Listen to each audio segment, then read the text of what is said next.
Story time. So naine myaka nga 16 nengenda e Rwanda okukyayira kusenga wange. Tuba tukuba ekiboozi nga tuli mu kunyumya kyava ngamba mwanange wetukanga ofumbiro ngambanga nenkufunira omusajja ngambanga nenkufunira omusajja saagala otomere musajja gw'otamanyi gwe otukanga ng'oyagala omusajja ongambanga bakyala nanyiiga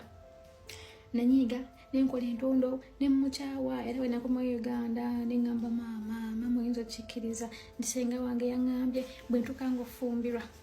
mugambanga nanfunira omusajja